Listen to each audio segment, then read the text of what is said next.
This is For the Rest of Us with Canon Megan, a podcast about theology, faith, the Bible, and life. You know, for the rest of us.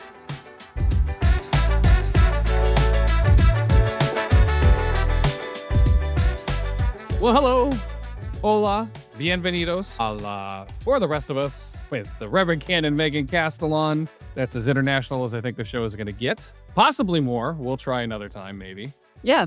I am very clearly not the Reverend Megan Castellan. I am still just Adam Eichelberger. I work with Megan at the Episcopal Diocese. I am a lifelong Catholic and a baby Episcopalian. I'm just trying to figure all this out. You can kind of consider me the George Costanza. If this is allowed to go on, this is not a society. This is anarchy! To her, Jerry Seinfeld. Yeah, it looked like you were in a real conversation over there. As we bring you a show about not nothing, but something. And these pretzels are making me thirsty. These pretzels are making me thirsty! While we kind of try and get our head around life and faith and everything that's going on around us through the lens of the Episcopal faith. Megan, what do you have for the rest of us today? So today I thought we would take a break from our field of nightmares and return to Better Know a Saint. It's time for Better Know a Saint now. It's time for Better Know a Saint. And one of the saints that I wanted us to talk about that we have not yet discussed is Maria Skobtsova. This is a new one for me. Yeah. I will admit that I had not heard of Maria Skobtsova, but one of the things I really come to appreciate about how the Episcopal Church treats the saints, and I think we've talked about it on this podcast before, but I don't care. I'll rehash some old content, is in my very Catholic upbringing, it's like you are a Catholic saint and you go through the rigors of sainthood and canonization at the Catholic Church, or you're not. You're in or you're out. And I very much have grown to appreciate how the Episcopal Church treats the saints. And there isn't this very kind of like walled garden approach to sainthood in the Episcopal Church. So I'm excited to learn something today. Oh yeah, she is a fun one. She is one of the ones that I sort of met doing Lent Madness, and she is a very timely saint. There's foreshadowing there, dear listeners. Some foreshadowing. So Maria Skobtsova was a Russian Orthodox nun who served in Paris during the Nazi occupation. That's her sort of claim to sainthood. She was born in 1891 in Latvia, which was then part of the big Russian Empire under the Tsar. And she was christened Elizaveta Plenko. And I am going to butcher all the Russian names. So everyone just brace yourselves. Don't email us. I am aware. So to all of our Russian listeners, Yeah. remember, this isn't our first language. Right. So don't at us. I'm aware of my brokenness and my failures. Family, very big into the Orthodox faith. But when she was 14, her father died, and she experienced, as you would, sort of a crisis of faith and became an atheist, a teenage atheist. Again, who among us has not embraced atheism as a teenager? Yeah, we've all been there. Yeah. She moves to St. Petersburg with her family in 1906 and falls in with a group of radical intellectuals. This is kind of the advent of the Russian Revolution, lots of Bolsheviks running about. She falls in with them. She gets married, has a daughter. Marriage doesn't really last long, but she becomes one of the prominent intellectuals within the Russian Revolution. She becomes a popular writer and poet. She publishes a fair amount. And as she is kind of in the intellectual churn around the Russian Revolution, she gets drawn back into the study of theology. The church had an interesting relationship with the revolution as it played out in Russia, and people who were more learned than I can tell you more about that. I will just say it was complicated. Man, it's dang old complicated, you know, man. It's like a dang old Rubik's Cube, man. But she particularly gets really attracted to the idea of Christ as human and God becoming human as one who suffers with the poor, with the marginalized, with the vulnerable in order to show solidarity. For early Marxists, this is a really big attraction, right? That was the whole point of the revolution, to free the serfs, to be in solidarity with those who have been left behind and oppressed. And for Maria, this was a very big deal. So she kind of pursues this line of thought, becomes the first woman to be admitted to study theology at the very famous in Russia Alexander Nevsky Monastery. She falls out of favor within the revolution after it happens. Brush up on your Russian history. You know that the revolution was not a clean affair. It had a lot of waves, and the kind of intellectuals that were part of the first wave quickly fell out of favor, and the wave that took over was the bloodier one, the one with more throwing people in jail and the murdering of people. Less intellectually honest, more murdery. And so Maria flees Russia, ends up in Paris. But prior to that, she was a big deal within the revolution itself. She took part in the All-Russian Soviet Congress as a delegate of the Social Revolutionary Party. And this is kind of the thing that gets her kicked out. She gets yelled at by one of Trotsky's lieutenants who tells her, "Your role is played out. Go where you belong, into history's garbage can." Oh, I love trash. Which, you know, you gotta love the Russians for drama, if nothing else. That's pretty great. As she's trying to get home, assassins try and kill her several times. Trotsky's followers try and capture her and assassinate her a couple times. And the whole experience and sort of the clash of realpolitik with revolutionary ideals seals her dissatisfaction with worldly politics, right? She had these ideals about what it would be like to try and craft a world order around solidarity with the oppressed, and it becomes this. And so she writes, "My loyalty was not to any imagined government as such, but to those whose need of justice was greatest, the people, red or white," which are the two sides in the revolution. "My position is the same. I will act for justice and for the relief of suffering. I will try and love my neighbor." And so she flees to Paris and she doubles down on theology and Christianity because she finds in that sort of a unifying worldview for what it is she's called to do. Revolutionary politics has failed her. Her comrades have failed her in the revolution, but this she can do. As she is in Paris, her daughter dies in an influenza outbreak, which coincides with the end of her marriage. But she continues to work with the poorest of the poor in central Paris. And she writes about this saying, "She sees a new road opening before me and a new meaning in life to be for all who need maternal care, assistance, or protection." So she sort of transfers her impetus to be a mother from her one child to all people. She does remarry when she's in Paris. She has 2 more children. She continues to study theology, and she believes that theology is the truest when it directly impacts the poor and suffering. She would say the liturgy must be translated into life. It cannot remain just closed into a church. I like that. I like that line. It's particularly striking for a Russian Orthodox person because their liturgy is so ornate and elaborate, you know, similarly to us as Anglo-Catholics to say the liturgy must be translated into life. As we like to say, part of the Smells and Bells gang. Yes, exactly. After her daughter dies, she opens a house in the heart of Paris for Russian refugees. So she finds a particular calling working with people who are kind of like herself, who have sought out a new home in a different country and who need to find a place. In 1932, she becomes a nun and changes her name from Elizaveta to Maria Skobtsova. And her one condition in taking her vows is that her bishop would never remove her from the world. She is convinced that her calling is to continue to be in the world and to serve the people. The way that I read that initially, like when you shared with me what we were talking about today, when it says the bishop would not remove her from the world, I viewed that like way more threatening, like he was going to execute her or something. Yeah. But now, upon reflection, this makes more sense. So Yeah. continue. Makes more sense. So the house that she set up in Paris sort of becomes a haven for anybody who needs it. The homeless, refugees, the poor, the illiterate. And she kind of cons a young priest just out of seminary to be her chaplain. There are all these stories about various people sort of coming to work with her and then her burning them out because she just was so energetic and really unorthodox. 2 nuns left immediately after being assigned to her, calling her establishment a monastic bohemia,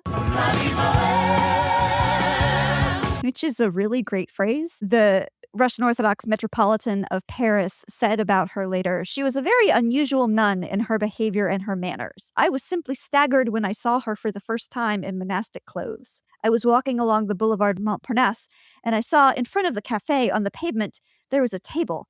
On the table, there was a glass of beer, and behind the glass was sitting a Russian nun in full monastic robes. I looked at her and I decided that I would never go near that woman, who was young then and held extreme views. So she's basically this like idiosyncratic character who is a avowed Russian nun in the center of Paris, just like terrifying everyone as France falls to the Nazis. She did not care for the Nazis, to put it mildly. When the Nazis take Paris, Russian immigrants and refugees were a particular target because they were considered allied agents. And so they were routinely rounded up and deported to camps. So one of the things that Mother Maria and Father Dmitri, her chaplain, started to do was to hand out false identity papers to people who needed them. And they themselves would refuse to comply with the law requiring carrying of identity cards. They would falsify baptismal certificates for Parisian Jews who needed them. So they were doing a brisk trade, both in hiding people and smuggling them out of the country, and producing documents to let people escape deportation to the camps, while they themselves were refusing to comply with the laws of Vichy France. Maria was asked about what she was doing, and she said, "There is not a Jewish question. There is a Christian question. Don't you realize that this is a battle being waged against Christianity? If we were true Christians, we would all wear the Star of David. The age of confessors has arrived." Dang. Yeah. Mic drop. I kind of understand why that metropolitan is like, I decided I would never go near her. She's just a little terrifying. Yeah, she's a little spicy for a woman, especially in those days. Yeah. And there is a story of her saying that if the Nazis knocked on her door and said, "Where are your Jews?" that she would produce an icon of the Blessed Virgin Mary and be like, "Right here, right here, you jackass," which is just great. So Pretty punk rock. I like it. yeah.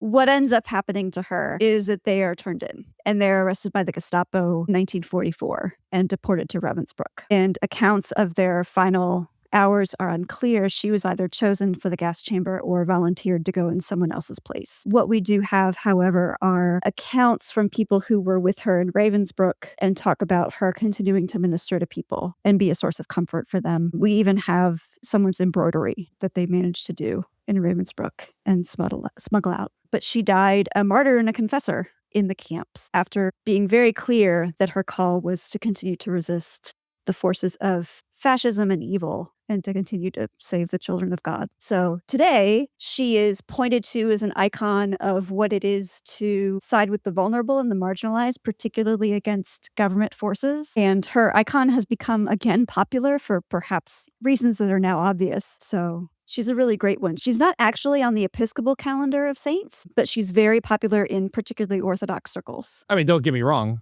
We'll take her. Yeah, we'll take her. Like, I'm getting something out of this. Like, this is great. And this kind of continues in this long line of saints that stood up to the Nazis. Mm-hmm. Like it reminds me of like Maximilian Kolbe. Exactly.